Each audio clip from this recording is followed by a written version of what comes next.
이것이 복음이다. 보라, 교회가 크리스천이다.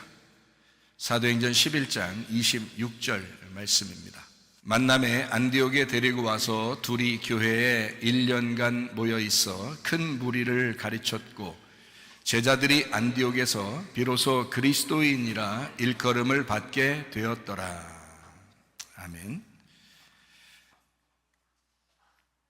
복음을 설명하죠. 이사야 53장 5절 말씀입니다. 주님이 찔리신 것은 우리의 허물 때문이요, 주님이 상하신 것은 우리의 죄악 때문입니다. 주님이 징계를 받음으로 우리가 평화를 누리게 되었고, 주님이 채찍에 맞음으로 우리가 나음을 얻게 되었습니다. 고린도서 6장 2절 말씀, 보라 지금이라. 과거도 아니고 미래도 아니고 은혜 받는 것은, 또 구원받는 것은 바로 지금입니다. 예수님은 성령으로 잉태하셨습니다. 6월절 어린 양 예수님이 이 땅에 오셨고, 또 침례 받으실 때 우리의 모든 죄가 그 예수님 어린 양에게 넘어갔고, 그리고 광야에서 3가지 시험을 받았을 때 이기셨습니다. 그래서 우리는 사실 시험 받을 만한 이유도 없고, 또 시험 받을 때에 넘어질 이유도 없습니다. 예수님 붙들면 승리할 수 있습니다.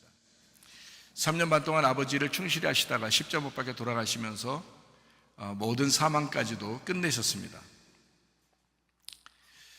이것을 이제 우리가 믿으면 거듭난다 이렇게 말하거든요. 새로 태어난다, 거듭난다. 땅에서 태어난 우리가 하늘로서 다시 태어난다. 이것을 거듭난다. 이것은 믿음으로 태어나는 것입니다.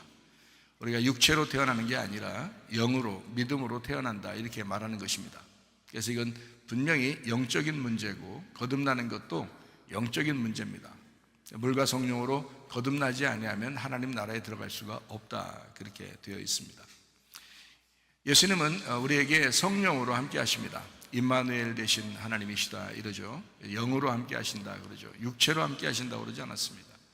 여러분은 때로 예수님을 보고 싶긴 하겠지만, 또 그 음성을 듣고 싶긴 하겠지만, 사실 영으로 말씀하시는 것이고 영으로 함께 하는 거기 때문에, 그래서 우리가 볼 수 있는 것도 들을 수 있는 것도 아닐 수도 있습니다. 그렇지만 믿음으로 우리가 보고 믿음으로 듣는 것입니다. 이게 하나님의 말씀이고요. 그렇게 우리와 영원히 함께 하시겠다라고 하는 게 임마누엘 하나님이십니다. 이게 이제 믿어지면은 참 기적적인 일이죠. 믿어지면 그게 구원이라고 그러는 거예요. 근데 안 믿어지거든요. 잘 안 보이니까, 안 들리니까 안 믿어지거든요.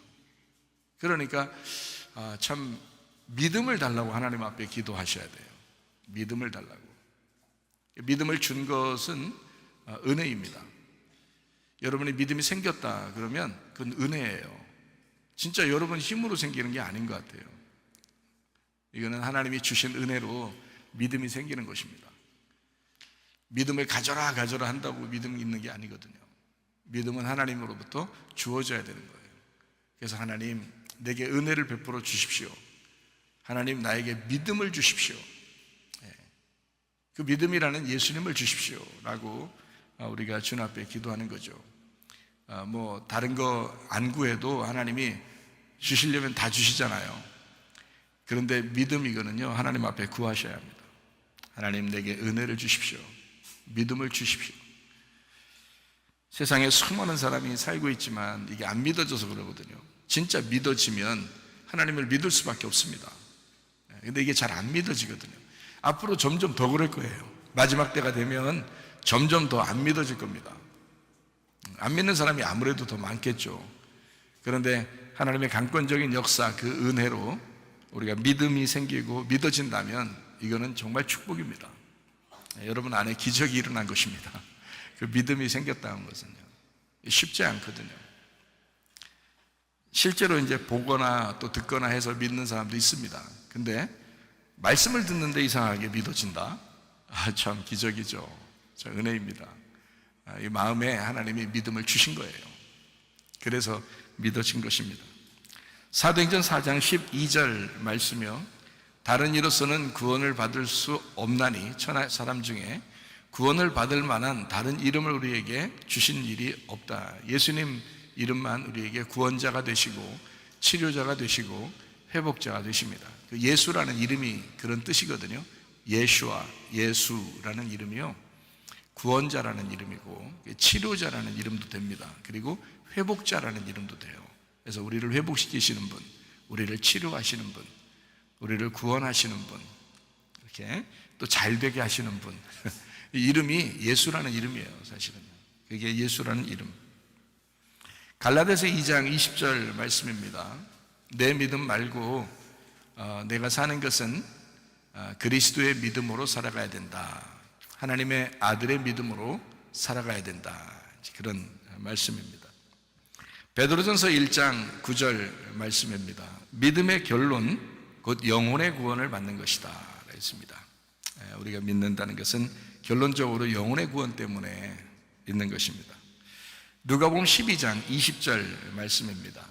어리석은 사람이 있는데 오늘 밤에 내 영혼을 하나님이 찾으시면 네 준비한 것이 누구의 것이 되겠느냐.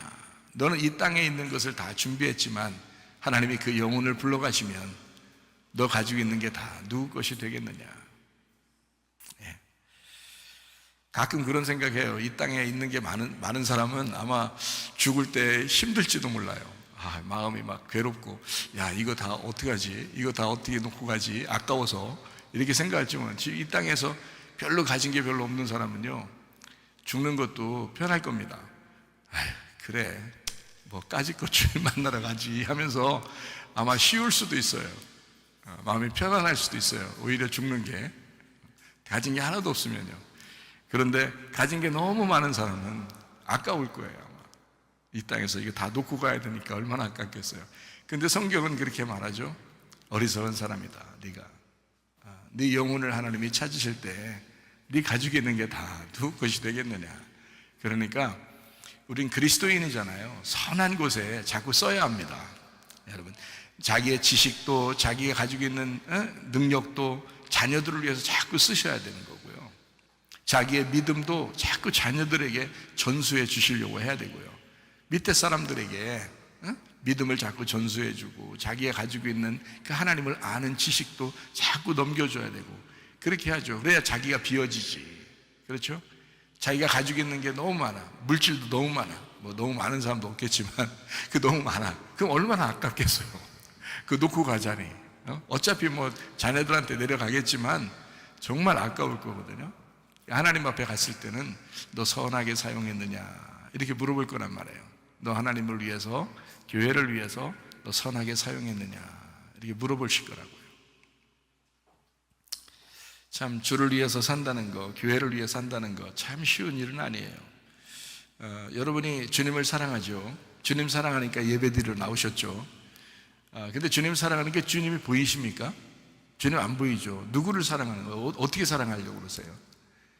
교회를 사랑하는 게 그게 주님 사랑하는 겁니다. 주님이 교회를 만드셨어요.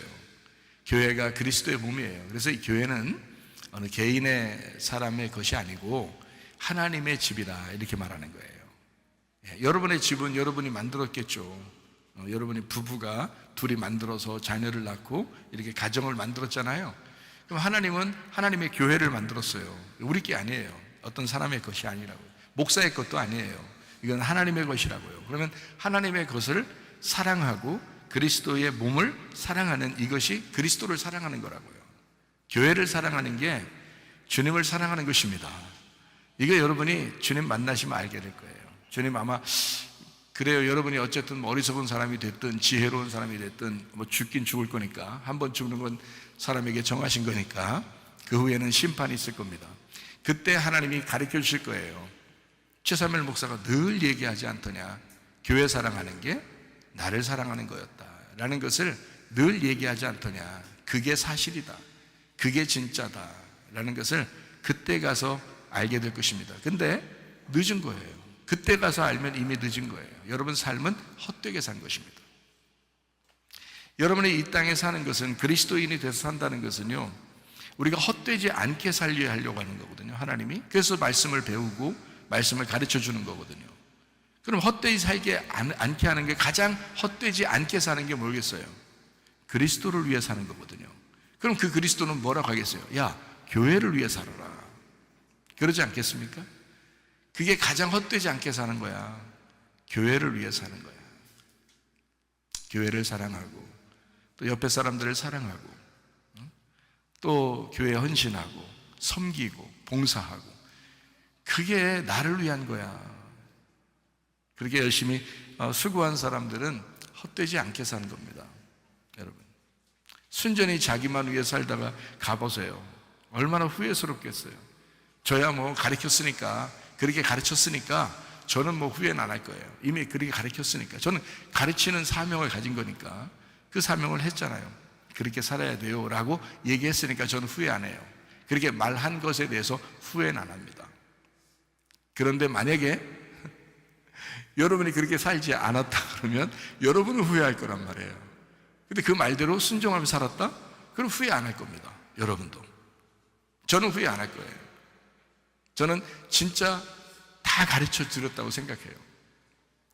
그래서 여러분이 우리 교회를 좀 알려면요, 이 말씀을 듣는 사람들은 성령이 교회들에게 하시는 말씀을 좀 듣길 바랍니다. 우리 교회를 좀 알려면, 말씀을 좀 알려면 여기서 우리 교회에서 말씀을 증거하는 이 말씀들을 이렇게 정리해서 녹화도 돼 있으니까 그를 20개 정도를 아무 말하지 말고 그냥 눈 딱 감고, 아니 눈 뜨고, 눈 뜨고 20개를 일단 들으세요. 다른 잡생각하지 말고 그냥 일단 20개를 일단 들으셔. 20개를 듣고 그 다음에 얘기를 하시라고요. 일단 20개를 아무거나 골라서 20개를 들으셔요.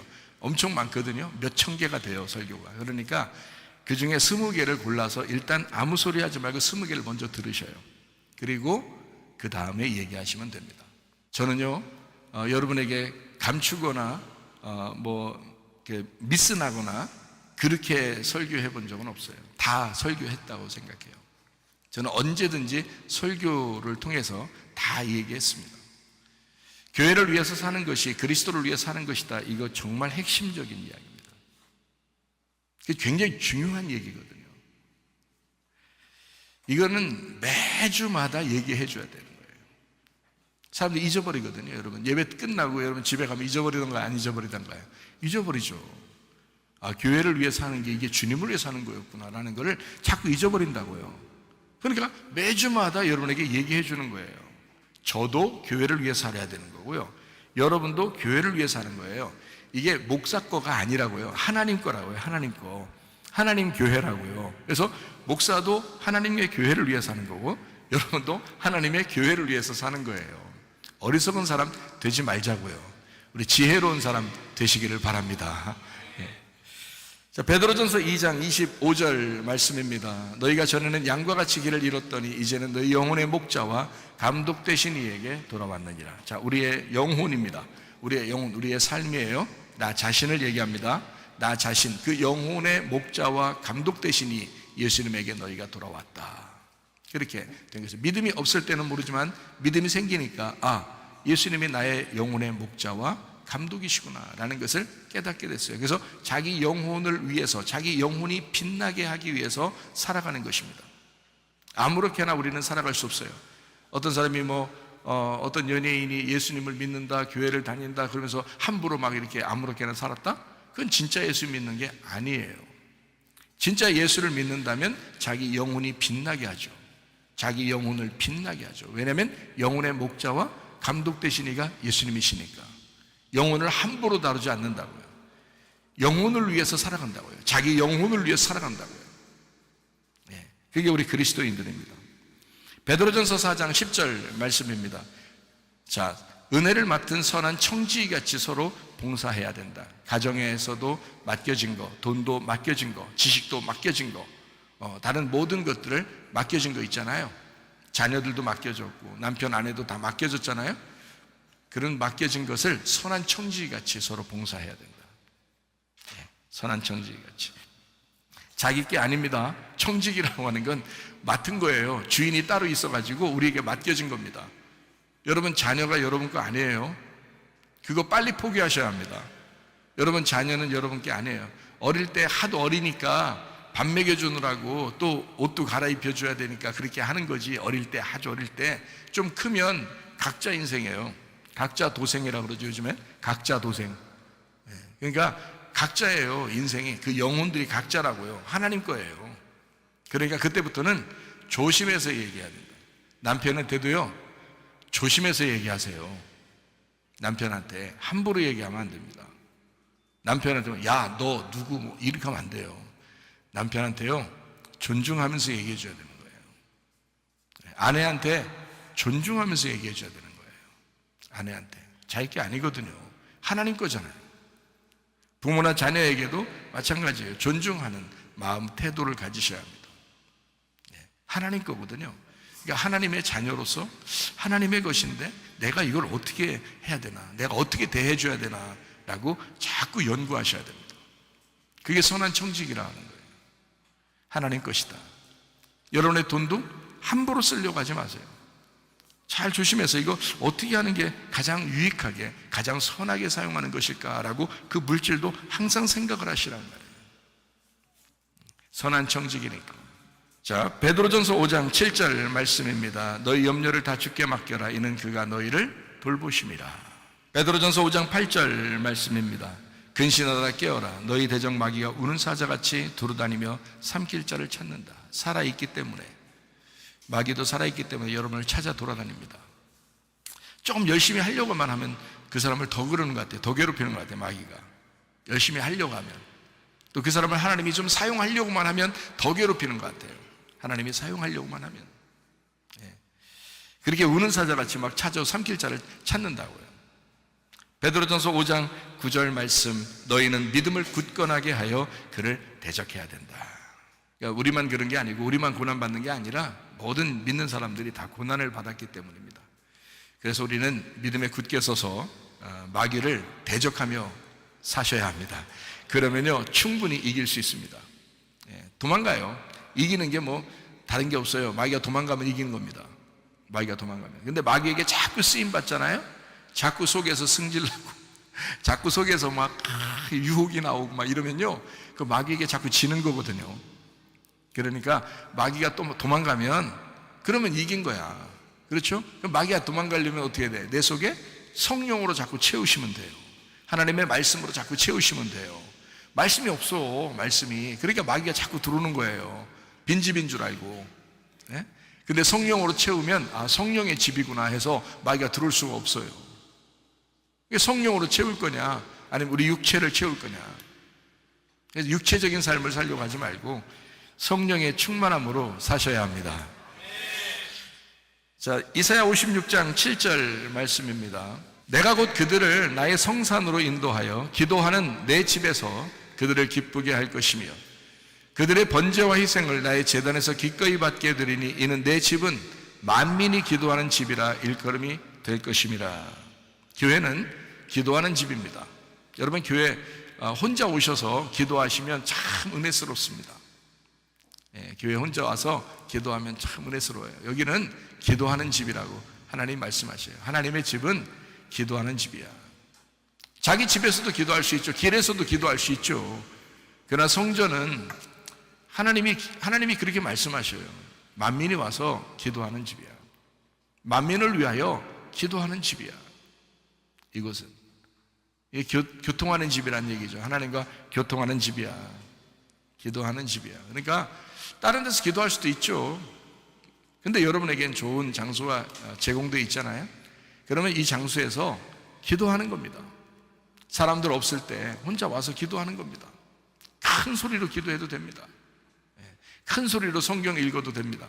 얼마나 좋은 시간인지 몰라요. 다른 데 가지 않으면 저 매일 와서 기도하거든요. 참 좋습니다. 혼자 와서 기도하니까. 다른 사람들도 마찬가지예요. 여러분, 여기 와서 기도하면 좋습니다. 어떤 어려움이 생길 때만 와서 기도하지 말고, 어려움이 꼭 생겨야 와서 기도하겠어요? 어려움이 생기지 않아도 와서 기도하시면 좋습니다.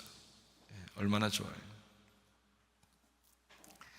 요한복음 4장 23절 24절의 말씀입니다. 아버지께 참되게 예배하는 자들은 영과 진리로 예배할 때가 오나니 곧 이때라. 아버지께서는 자기에게 이렇게 예배하는 자들을 찾으시느니라.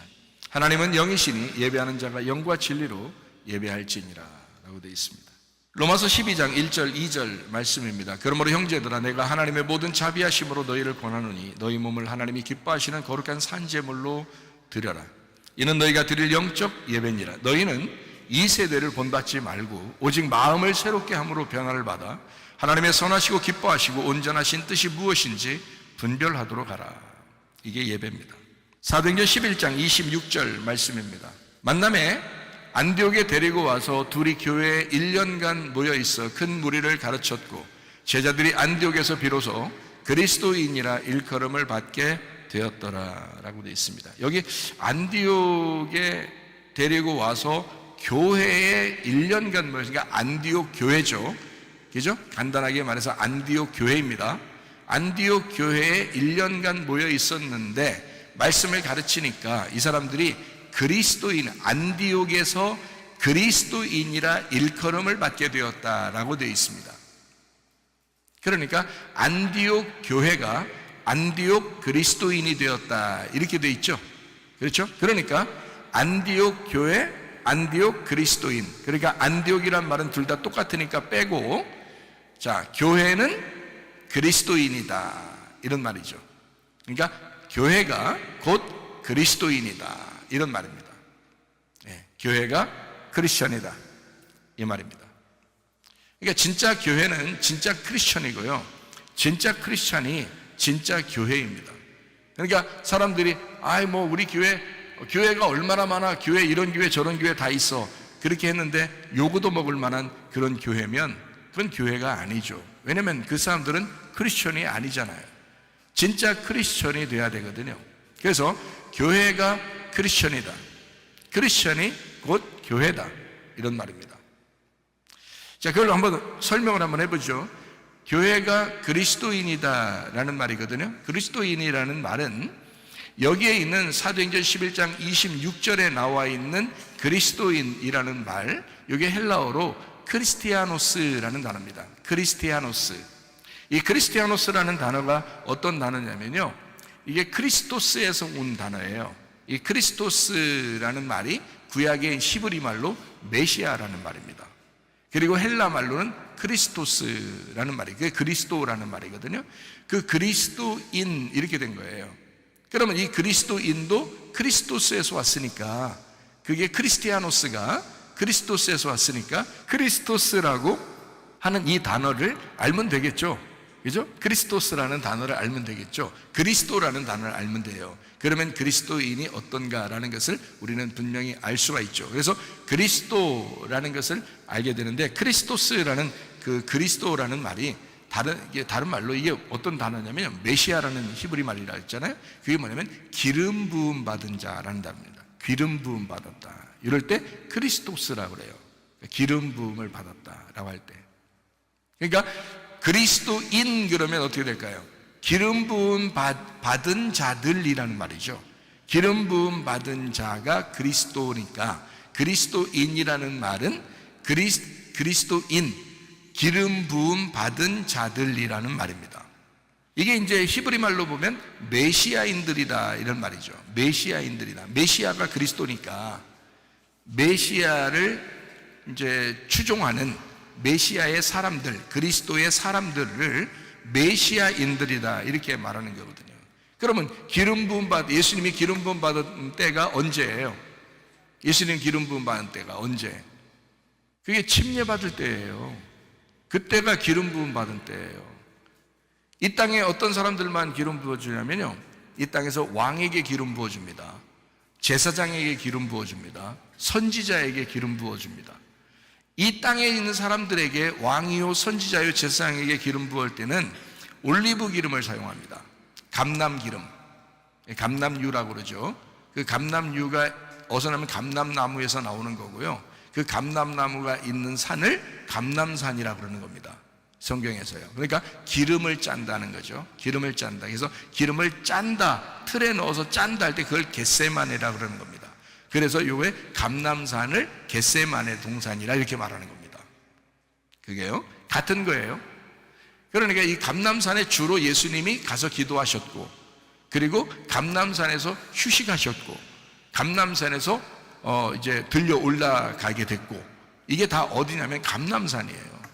그 올리브산, 그 기름하고 연결된 겁니다. 기름이 성경적으로는 성령님하고 연결된 거거든요. 그래서 구약에 있을 때는 왕이요 제사장이요 선지자에게 기름 부었어요. 그래서 기름 부음 받은 자를 만들었거든요. 근데 예수님은 땅의 사람이 아니잖아요. 땅의 사람이 아니니까 땅에 어떤 사람이 기름 부을 수가 없어요.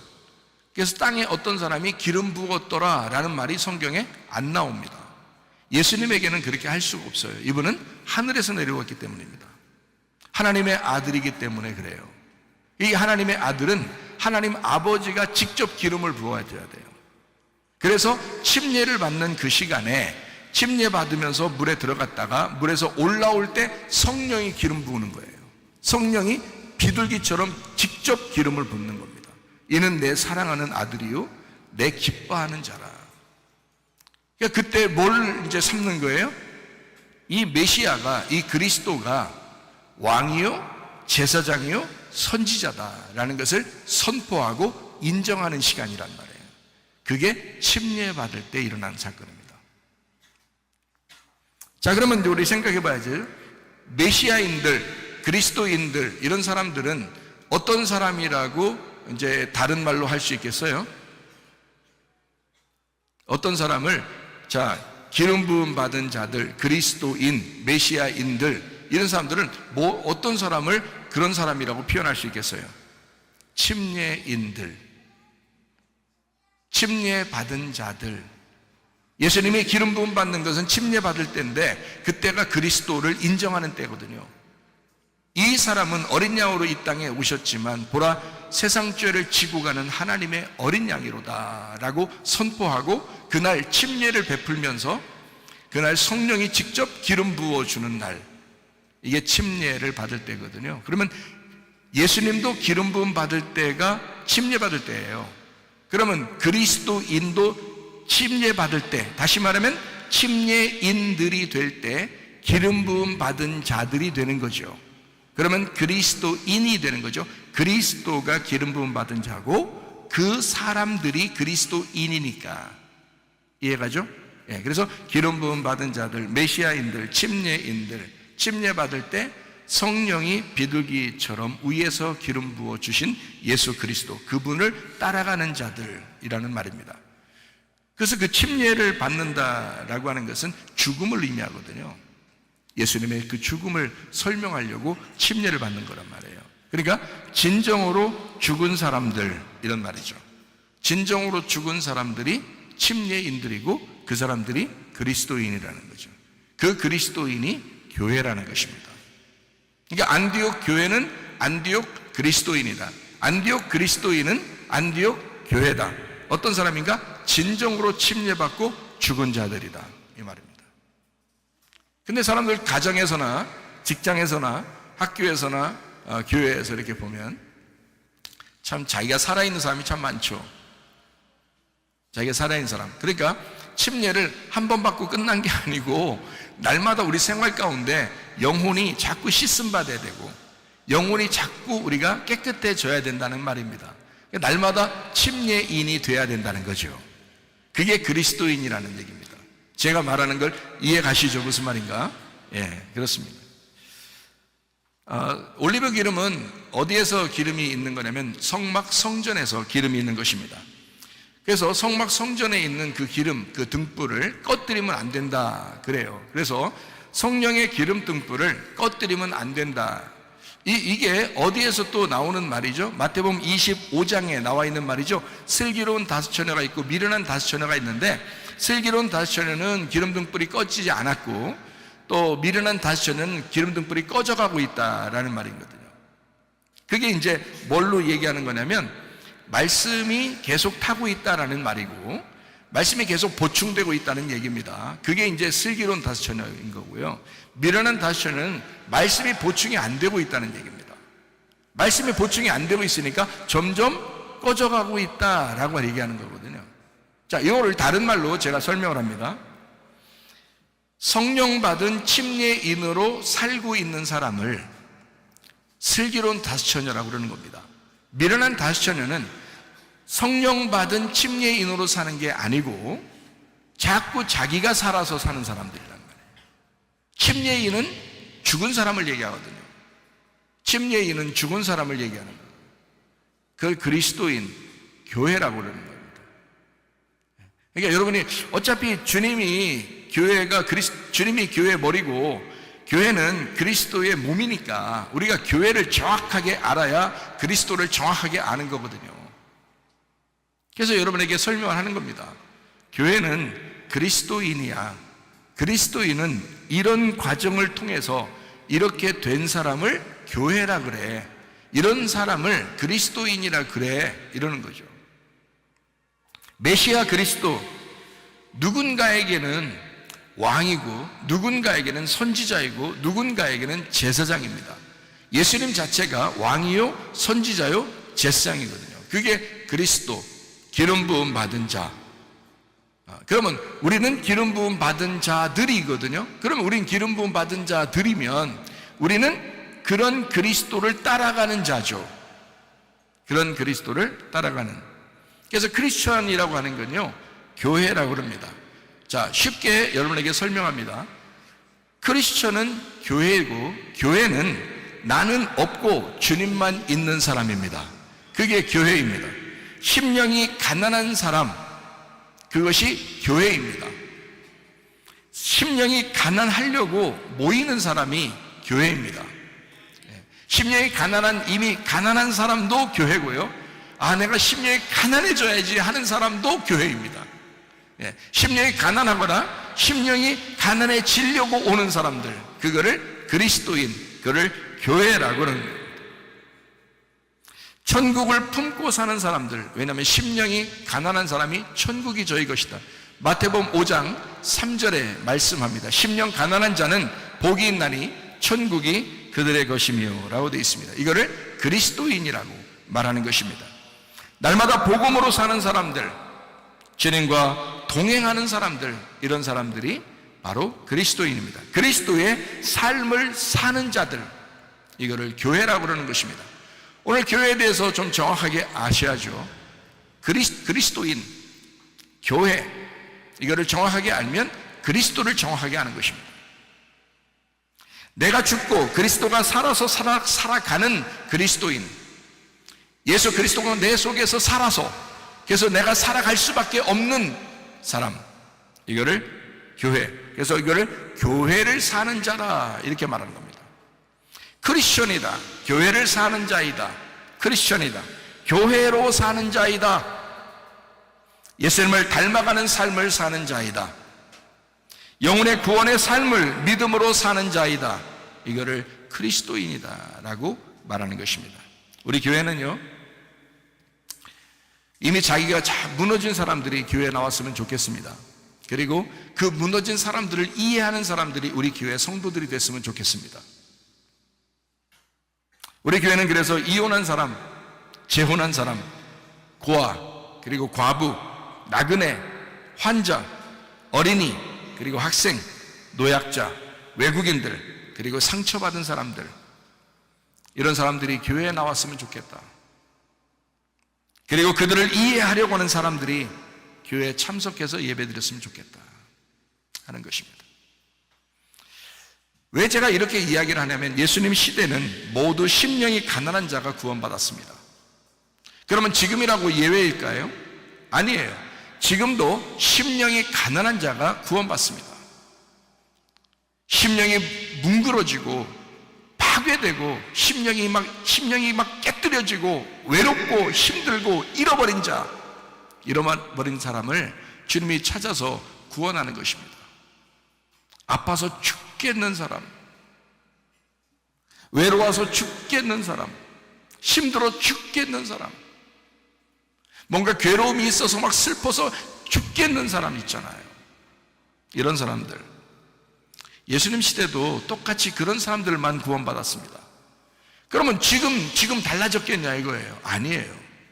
지금도 그런 사람들이 구원받아야 되는 것입니다. 심령이 부요하고, 난 좀 잘 나가, 나는 뭔 좀 있어, 좀 다른 사람한테 좀 잘난 체하고, 이런 사람, 그런 사람이 구원받는 게 아니에요. 그런 게 교회가 아니에요. 교회는 침례를 받은 사람들, 기름 부음 받은 사람들, 죽은 사람들, 죽었다가 주님이 부활시켜서 살아난 사람들, 예수님 때문에 살아가는 사람들, 자기가 사는 게 아니라 예수 그리스도가 자기 속에서 살아가는 사람들, 이거를 교회라고 일컫는 것입니다. 이거를 그리스도인이라고 말하는 것입니다. 그래서 우리 교회는 진짜 교회가 되자 이 말이에요. 진짜 그리스도인 되자 이 말이에요. 예수님 시대 때도 심령이 가난한 자들이 구원받았으면 지금 우리 교회도 심령이 가난한 자가 구원받으셔야 합니다. 예수님 시대 때도 가슴이 뭉그러진 사람이 구원받았다면 지금 우리 교회도 가슴이 뭉그러진 사람이 교회 구원받으셔야 합니다. 이게 진짜 교회 아닙니까? 돈 때문에 교회 다닙니까? 목사가 무슨 사업하려고 뭐 교회 합니까? 말도 안 되는 소리예요. 진짜 가슴이 뭉그러진 사람들이 말이에요. 눈물을 뿌려 하나님 앞에 기도할 수밖에 없는 그 사람들, 그 슬픔이 있는 사람들이 교회 와서 기도하고 구원받고, 말씀 듣고 구원받고, 말씀 듣고 위로받고, 기도하다가 위로받고, 그게 교회죠. 그게 그리스도인이지. 여러분이 우리 교회를 그렇게 보지 않았다면 착각한 것입니다. 우리 교회는 원래 처음부터 그렇게 하기로 결심하고 저는 한 사람이에요. 여러분이 그렇게 보지 못했다면, 우리 교회를 그런 식으로 보지 못했다면 여러분 착각한 것입니다. 주님에게 가서 물어보세요. 목사 마음이 어땠가? 예수님 시대 때나 지금 때나 심령이 가난한 사람들이 구원받고 천국 가셔야 합니다. 그게 교회예요. 우리 교회가 있어야 할 이유입니다. 이 세상이 온통 망하고 교회가 다 가난해져도 우리 교회는 있으셔야 되는 거예요. 우리 교회는 사업하는 교회가 아니니까. 우리는 그러려고 교회하는 거 아닙니다. 진짜 어렵고 힘든 사람들이 와서 하나님 앞에 호소할 수밖에 없는, 하나님에게만 얘기할 수밖에 없는 사람들이 와서 구원받고, 그리고 그 사람들을 이해해 주려고 하는 사람들이 와서 서로 위로하고 사랑하고 서로 봉사하고 헌신하고 섬기고, 그렇게 예배드리다가 주님 나라에 가는 거예요. 다 죽는데 뭐 어차피 한 번 다 죽는 건데, 그렇지 않아요? 뭘 그렇게 이 세상에서 뭐 욕심내려고 사업하면서 목회하려고 하고 그러겠습니까? 생각해 보세요. 저는 2번 죽을 뻔하다 사는 사람이라니까요. 저는 죽음에 대해서 잘 알아요. 죽을지도 몰라라는 거에 대해서 얼마나 그게 진짜 힘든 그 시간인지를 저는 잘 알아요. 그래서 어떤 사람이 아프다고 연락 와서 기도해달라고 그러면요, 한 번도 제가 그걸 외면해 본 적이 없습니다. 반드시 그 자리에서 제가 기도합니다. 왜냐하면 저는 그 슬픔을 아니까, 저는 그 괴로움을 아니까, 그 죽음의 그 사람의 그 연약한, 그래서 죽을 수밖에 없는 그 모습을 저는 아니까. 저는 아픈 사람들이 있으면 참 안타까워요. 어쨌든 서로 위로하고 사랑하고 섬기고 봉사하고, 그게 우리 교회가 되어야 합니다. 제 마음은 진짜 이거예요. 정말 심령이 가난한 사람, 정말 어려운 사람들, 이런 사람들이 구원받고 천국 가셔야 된다. 성경의 원리인 복음은요, 십자가와 부활입니다. 그게 성경의 원리예요. 그래서 저는 부활부터 얘기하지 않습니다. 저는 십자가부터 얘기하는 거예요. 왜? 십자가와 부활이 복음이니까. 이게 2개가 같이 있어야 복음이거든요. 그냥 부활을 너무 좋아서 부활만 하는 사람도 있어요. 그거 아니라고요. 십자가를 통해서 부활이라고요. 십자가가 있기 때문에 부활하는 것이거든요. 고린도전서 15장 1절부터 4절입니다. 형제들아, 내가 너희에게 전한 복음을 너희에게 알게 하노니 이는 너희가 받은 것이요 또 그 가운데 선 것이라. 너희가 만일 내가 전한 그 말을 굳게 지키고 헛되이 믿지 아니하였으면 그로 말미암아 구원을 받으리라. 내가 받은 것을 먼저 너희에게 전하였노니 이는 성경대로 그리스도께서 우리 죄를 위하여 죽으시고 장사 지낸 바 되셨다가 성경대로 사흘 만에 다시 살아나사. 십자가와 부활이 기본입니다. 성경이에요. 이게 복음이라고 그러는 거예요. 복음은 한 가지를 얘기하는 게 아닙니다. 2가지가 함께 하나가 됐을 때 이걸 복음이라고 그러는 거예요. 사람들이 착각하는 거예요. 설교 가운데서도 착각하는 사람들이 바로 그래서 그런 것입니다. 왜냐하면 십자가를 얘기하는 것을 굉장히 꺼려해요. 사람들도 또 그 얘기를 듣는 것을 굉장히 꺼려합니다. 근데 그래도 사람들이 꺼려해도 또 말하는 사람이 그게 좀 꺼림칙해도 그래도 얘기해야 할 것이 십자가라는 거예요. 그 십자가를 통해서 부활이 일어나야 되니까 그런 거예요. 회개하는 게 좀 힘들다 할지라도 회개를 시켜야 하고 회개해야 된다고 주장해야 된다는 거죠. 왜냐하면 그걸 통해서 부활이 와야 하니까, 십자가를 통해서 부활이 와야 하니까, 이 두 개가 합해져서 하나가 될 때 그게 구원이니까, 그게 복음이니까. 그 복음, 정확한 거죠. 성경의 원리가 십자가와 부활이에요. 그게 기본 원리라고요. 그러니까 저는 여러분에게 십자가를 설명해요. 여러분 어떨 때 괴롭고 힘들죠. 고통받죠. 아프죠. 또 염려에 근심이 있고 슬프죠. 괴롭죠. 자, 이런 일이 있을 때 여러분 어때요? 자, 하나님 안 계시다고 하겠습니까? 하나님 안 계시다고 얘기해도 하나님 계신 걸 어떻게 해요? 여러분, 자기 마음만 괴로운데요, 그렇게 얘기하고 싶어도 안 돼. 왜냐하면 그게 그렇게 얘기해도 자기 마음이 괴로워. 그래서 안 돼. 염려, 근심, 고통, 괴로움 있을 때, 자, 하나님은 부활이라고 하는 하나님의 선하심을 준비하고서 이거 있다는 거예요. 이 고통이. 그거를 기억하시라고요. 반드시 선한 것을 준비해 놓고 이 고통을 주신다고요. 아브라함에게 이삭을 바치라고 그럽니다. 하나님이 잔인해서 그럴까요? 그거만큼 청천벽력이 어디 있습니까? 아들 하나 주고 나서 그걸 아들을 내놓으라는 거예요. 그게 어떻게 그 말이나 되는 소리예요? 그 잔인한 하나님이죠. 그런데 하나님은 양을 준비해 놨다고요. 한 곳에다가 양을 준비해 놨다고요. 준비해 놓고 드리나 안 드리나 믿음을 보자는 거예요. 너의 믿음으로, 너의 그 주관적인 그 선택으로 나를 선택하는지 한번 보자는 거예요. 그냥 본 거예요, 하나님이. 그리고 그 믿음을 보는 것입니다. 그랬더니 아브라함이 어떻게 했어요? 믿었어요. 하나님을 믿었다 그랬어요. 하나님을 믿었다. 하나님은 내 아들을 죽이지 않을 거라는 걸 반드시 믿었다는 거예요. 그 아브라함이요. 실제로 이삭을 드리려고 했더니 하나님이 아브라함아 너무 급해서 아브라함 막 말리죠. 말려요. 그러고서 양을 하나 준비해 놨어요. 아들을 살렸습니다. 자, 이 아들은 어떻게 사는 거예요? 그냥 살아있는 아브라함의 아들이에요? 이제 죽었다 살아난 아들이에요? 죽었다 살아난 아들이니까 이제 어때요? 내 거예요? 하나님 거예요? 하나님 거죠. 그렇게 살으라는 거거든요. 여러분 자녀들을 그렇게 보라는 거거든요. 여러분 남편을 그렇게 보라는 거거든요.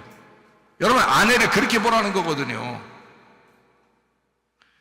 그러면 얼마나 선한 청지기같이 살겠습니까?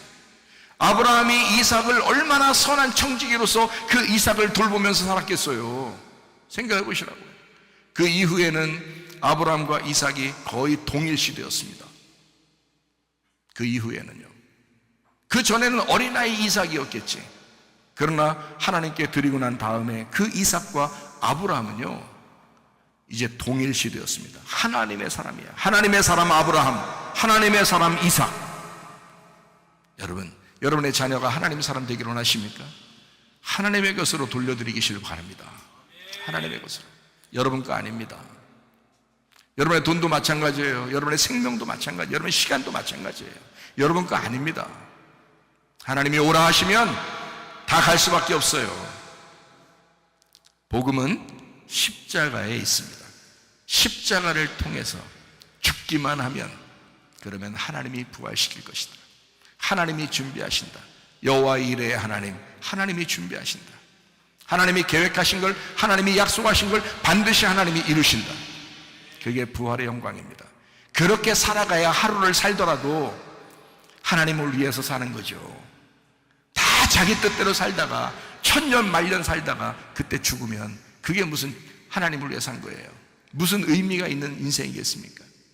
하나님을 위한 인생, 교회를 위한 인생, 선한 청지기로서의 삶을 하루를 살더라도 부활의 인생으로 살아야지. 그냥 살아있어, 태어났으니까 살아있는 그걸로 살아가? 아니라고요. 우리 그리스도인들은 그렇게 사는 사람들이 아닙니다. 침례인으로 사는 것입니다. 죽었다가 살아난 사람으로 사는 사람들입니다. 그게 그리스도인, 교회라고 하는 것입니다. 날마다 죽는 자는 날마다 부활하는 것입니다. 이거를 정확하게 아는 사람이 바울이었어요. 그래서 바울은 날마다 죽는다고 고백했습니다. 고린도전서 15장 31절 말씀입니다. 형제들아, 내가 그리스도 예수 우리 주 안에서 가진 바 너희에 대한 나의 자랑을 두고 단언하노니 나는 날마다 죽는다. 매일 죽는다라는 말은 매일 부활하겠다라는 말입니다. 매일 죽는다는 말은 매일 내가 천국을 살겠다라는 말입니다. 이런 원리를, 성경의 원리를 잘 모르고 그냥 교회 다니시거나 설교를 듣는 사람들은 천국이 뭔지를 잘 몰라요. 진짜 살아서 부활해서 사는 게 뭔지를 몰라요. 매일 죽는 것이 부활입니다. 매일 죽는 것이 매일 천국에 가는 것입니다. 매일 죽는다는 말은 매일 회개하고 평안하겠다라고 하는 것입니다. 매일 죽는다는 말은 매일 내가 행복하게 살아야 되겠다라는 말입니다. 죽어야 행복한 거예요. 여러분이 죽지 않고 살아보세요. 불행합니다. 여러분 뜻대로 해보려고 막 해보세요. 불행합니다. 다 되는 줄 알아요? 안 돼요. 그게 안 되게 돼 있어요. 하나님이 여러분을 사랑하시면 반드시 여러분을 훈련시킵니다. 반드시 그 고통 가운데 집어넣어요. 그래서 그 사람을 만들어 나가시는 거예요. 하나님은 토기장이라, 하나님은 그 토기장이라 여러분 진흙 같은 여러분에게 생기를 불어넣고 그 토기장의 손에서 그 토기를 만들어 나가시는 겁니다. 이게 하루아침에 그냥 뚝딱하고 진흙덩어리 딱 던져놨더니 토기가 돼버렸어요? 아니에요. 빚어나가는 것입니다. 그 진흙을 빚어나가는 거야. 그리고 그릇을 만들어요. 그럼 끝나요? 햇빛에 그냥 놓으면 딱 쫙쫙 갈라지는데? 그러니까 이걸 어떻게 돼요? 용광로 속에다 집어넣는 것입니다. 진흙 입장에서는, 그 그릇 입장에서는 굉장히 고통스럽죠. 그러나 용광로 속에 들어갔다 나온 그릇은 달라요. 빛이 나고 윤기가 납니다. 하나님이 드디어 쓰시기 시작하는 그릇이 되는 거예요.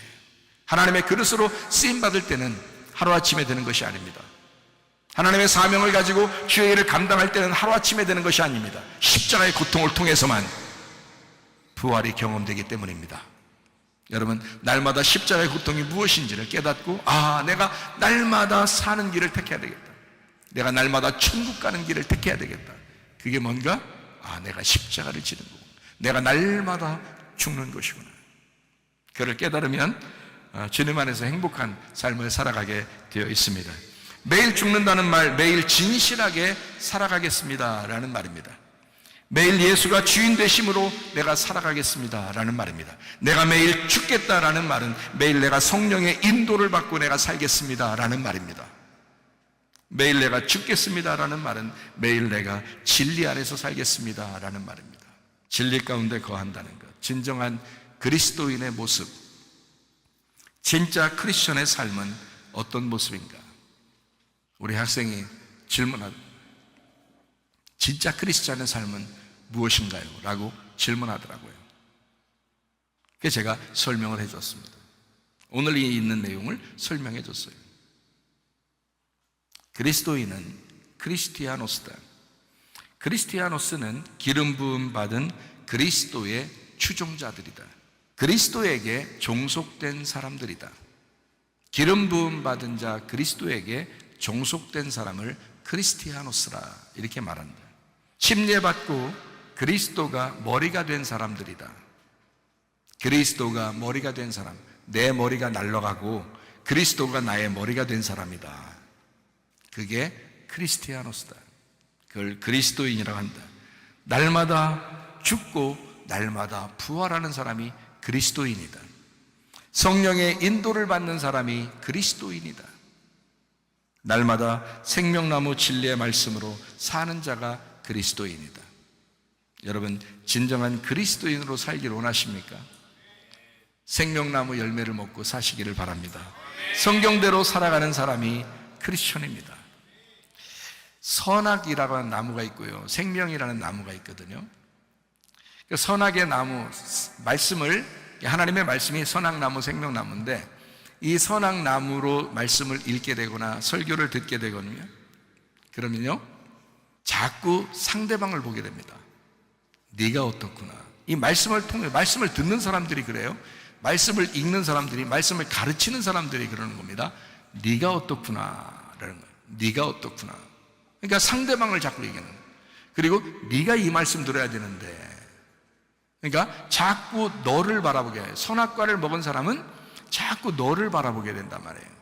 근데 생명나무를 먹은 사람은요, 자꾸 자기를 쳐다봅니다. 나를 바라봅니다. 우리 교회에서 매일 설교 말씀이 나오거든요.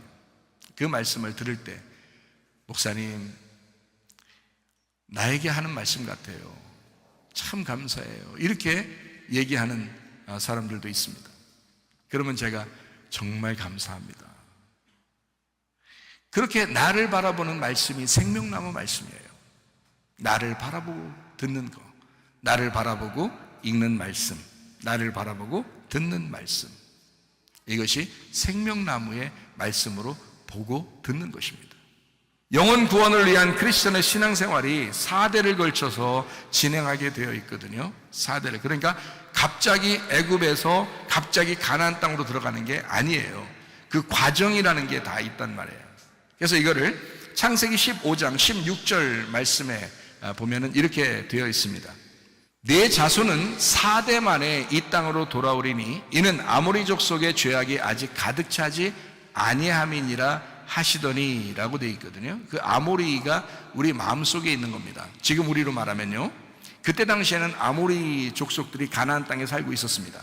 그래서 그 땅을 뺏어가지고 하나님이 이제 이스라엘 백성에게 다시 주려고 하는데, 아모리 족속들의 죄악이 가득 찼을 때 그들을 뽑아버리고 이스라엘을 갖다 가나안 땅으로 집어넣는 것이 하나님의 가나안 이제 축복이에요.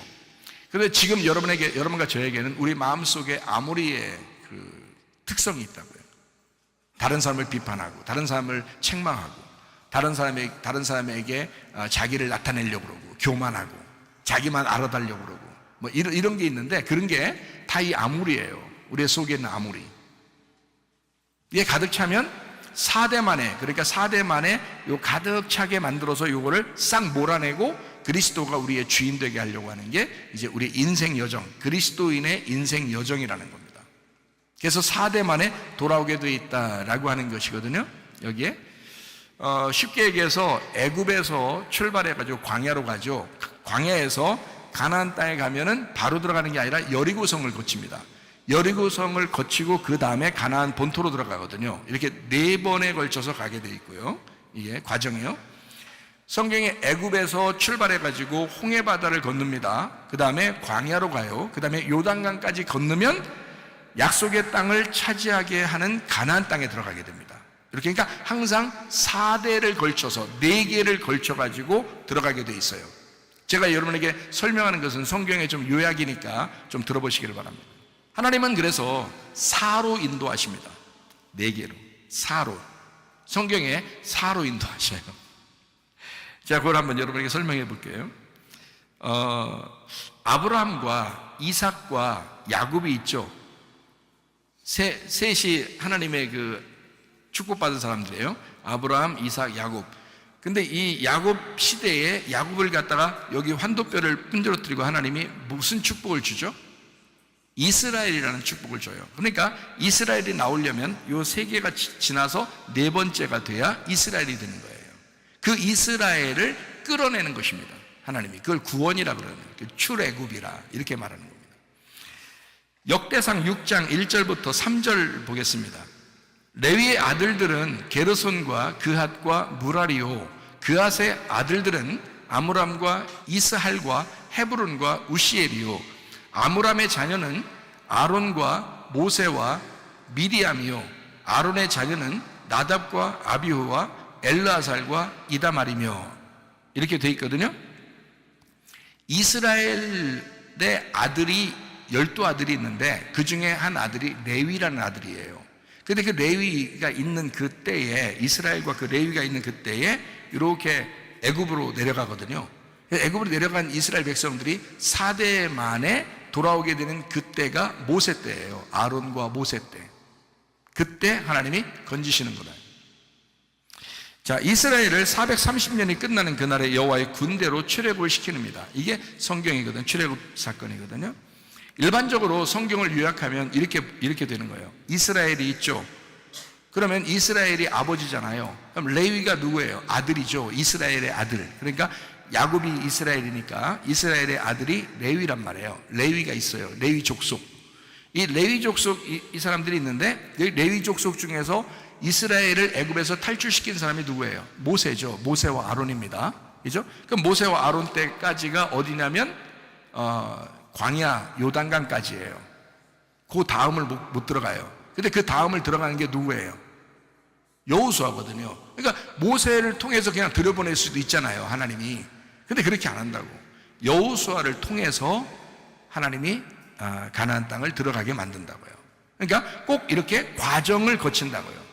사라고 하는 과정을 거쳐서 복음을 설명하는 것입니다, 성경을요. 그러니까 제가 여러분에게 우리나라는 숫자 4를 별로 좋아하지 않죠. 근데 성경은 4를 무지하게 좋아합니다. 4를요. 그러니까 4를 너무 미워하지 말고 4도 좀 좋아해 주시기를 바랍니다. 제가 4를 몇 개만 설명하고 마치도록 할게요. 1년이 계절이 몇 개가 있죠? 4계절입니다. 봄, 여름, 가을, 겨울 이렇게 되어 있습니다. 봄에는 씨를 뿌려요. 그렇죠? 정상적으로 보면 여름이면은 뭐가 돼요? 풍성하게 되죠. 그러니까 열매가 풍성하게 됩니다. 가을이면 어떻게 돼요? 거두어지는 추수를 하게 됩니다. 겨울이 되면요, 안식하게 되죠. 이렇게 4로 이루어졌잖아요, 성경이. 성경에 네 생물이 나오는데 네 생물이 사자, 소, 사람, 독수리입니다. 네 생물. 하나님을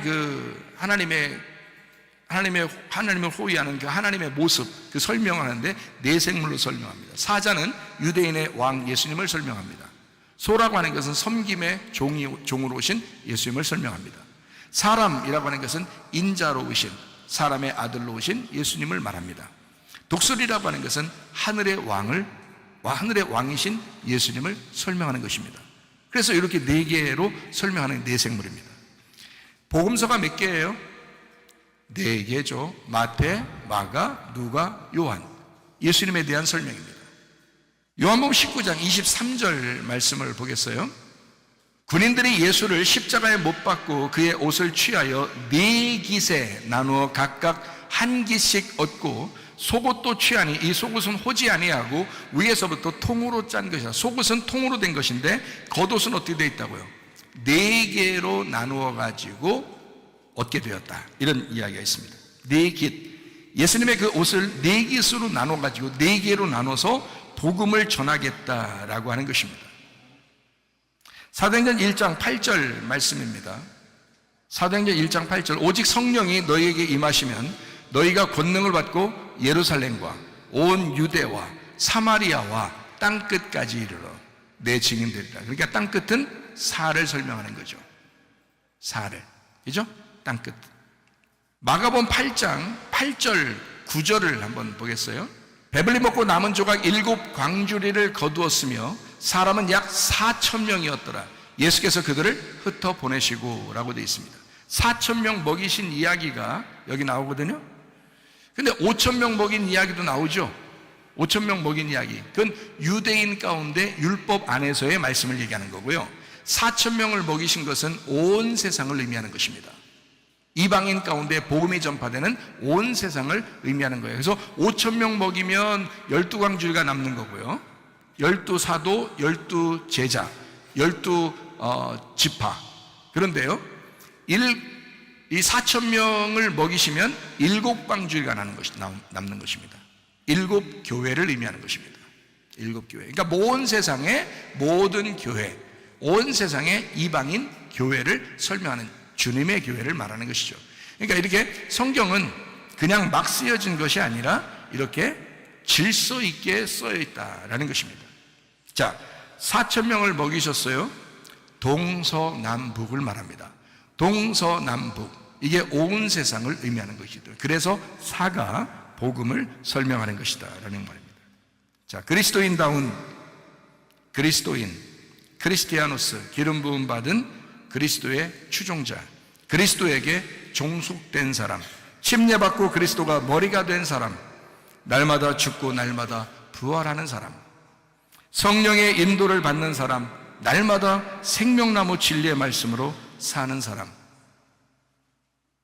이런 그리스도인다운 그리스도인으로 살다가 주님 만나기를 소원합니다.